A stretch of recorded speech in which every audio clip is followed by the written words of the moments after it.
그런 이름이 든 사람들은 좀 어떤 특징이 좀 있을까요? 어떤 특징이냐면은 그런 이름 가진 것 자체부터 내 팔자가 세져요. 이런 얘기들도 들어보셨을 거예요. 개똥이나 새똥이라는 이름을 짓잖아. 그거를 자식들한테 왜 그런 이름을 지어줬겠어?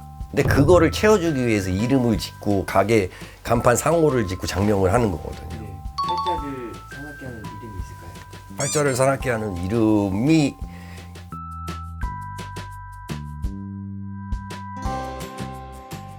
안녕하세요. 네, 안녕하세요. 네, 이번 시간에는 좀 궁금한 게 있습니다. 예, 팔자를 사납게 하는 이름이 있을까요? 팔자를 사납게 하는 이름이 있죠. 팔자를 사납게 하는 이름이 있고 또 나하고 안 맞는 이름이 있고. 혹시 어떤 건지 좀 설명을 좀 자세히 해주시면. 그럼 일단 가장 대표적으로 팔자를 사납게 만드는 이름 같은 거는 남자들 같은 경우는 좀 세 보이는 이름 같은 것들 오히려 그게 더 안 좋거든요. 좀 자세하게 얘기를 한다고 하면은 여자 이름에는 경자를 넣는 게 안 좋아요. 앞뒤로요? 앞뒤로도. 예. 지어 주실 때는 물론 뭐 좋은 걸로 태갖고 하겠지만 옛 분들이나 무속에서 볼 때는 그걸 세경경자라고 해요. 세경이라는 거는 옛날에는 우리가 일을 하면 일당을 세경이라고 세경 받는다 그랬거든. 여자 이름에 세경경자가 들어가면 여자가 나가서 일을 해야 되는 거거든. 근데 우리나라 예법에 보면 여자분들이 사회생활을 하는 일이 거의 없었잖아요. 보편적으로 다 남자들이 하시고 여자들은 살림을 하는데 내 이름에 세경경자가 들어가게 되면 여자가 나가서 일을 해야 된단 말이야. 그럼 팔자가 어떻다는 얘기겠어. 여자가 나가서 일을 해야 할 정도로 팔자가 이제 세거나 아니면 이제 집안이 안 좋다는 얘기를 하겠죠. 그래서 여자 이름에 경자나 그 다음에 이제 우리가 소위 사람들이 잘 쓰는 뭐 아름다운 미자 그 다음에 뭐 화자, 이쁜 요런 이름들 자체가 오히려 이런 장명을 할 때는 안 좋아요. 그리고 남자들 같은 경우에는 이제 호자나 용자 같은 거 그런 거 좀 센 이름들이 있잖아요. 뭐 용, 막 그냥 사람이 생각할 때 용하고 호랑이면 좋을 것 같잖아. 근데 그게 오히려 이름에는 안 좋거든요. 그런 이름이 든 사람들은 좀 어떤 특징이 좀 있을까요? 어떤 특징이냐면은 그런 이름 가진 것 자체부터 내 팔자가 세져요. 아예 큰일을 도모를 하든지 큰일을 도모를 하지 않고서 그렇게 큰 이름을 지고 살려고 그러면 힘들단 말이에요. 이름은 큰데 본인이 그걸 못하는 거네요. 그렇죠. 못하다 보면 힘들 수밖에 없어요. 또 다르게 표현을 한다 그러면은 옛날에 이런 얘기들도 들어보셨을 거예요. 개똥이나 새똥이라는 이름을 짓잖아. 그거를 자식들한테 왜 그런 이름을 지어줬겠어?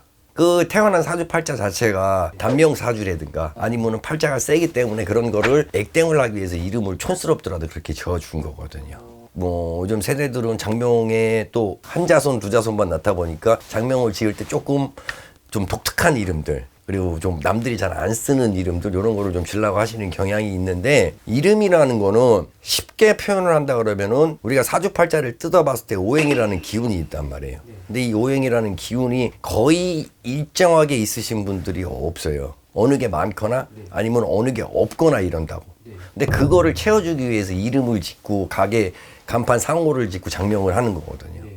근데 궁금한 게 사주에 물이 없는 사람이 있는데 네. 이제 이름 자체가 좀 물이 뭐 가득한 이름이에요. 뭐 바다, 뭐 한강, 뭐 이런 사람들이면은 좀 채워지는 건가요? 뭐 그냥 뭐 물숫자를 넣는다든가 그렇게 해갖고서는 근데 그거는 피디님처럼 일반적인 분들의 생각이고 장명이라는 거는 오행을 따져봐야 될 때 우리가 쉽게 말하는 한문과 한자가 있잖아요. 그럼 일단 한자에서도 얘네들이 금의 기운이 있는지 목의 기운인지 말씀하신 처럼 수의 기운이 있는지 이게 틀리단 말이에요. 그럼 일단 이거를 짚고 나서 그 다음에 또 한자를 또 따져봐야 돼요. 획수를 또 따져봐야 되고 이 장명을 하는 게 되게 좀 복잡하거든. 복잡을 하기 그래갖고 그런 거를 다 따져야지. 내가 그냥 물이 없다 그래서 그냥 뭐 그런 물숫자 넣겠지 돼갖고 그게 맞을 수도 있어요. 한자 자체가 만약에 물의 기운을 지고 있는 거라면은 내가 그냥 이러면 이렇게 되겠지라고 하는 거는 조금 위험한 생각은 아니신가 싶어요. 정확하게 전문가하고 상담을 하셔서 그다음에 나한테 맞는 이름을 장명을 하시는 게 좋죠. 다시 본론으로 들어가서 네.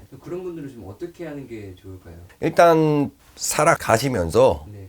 그 이름에 만족하시는 분들도 있으실 거란 말이에요. 근데 그런 분들은 일단 해당 사항이 없으니까 빼고요. 그다음에 이제 내가 이 영상을 보고 나서 내 이름에 만약에 제가 말씀하신 것처럼 그런 게 들어갔는데 내가 조금 이래서 힘든가 하시는 분들 있으신 분들은 얼렁 장명을 하시라고 권유를 해드리고 싶어요.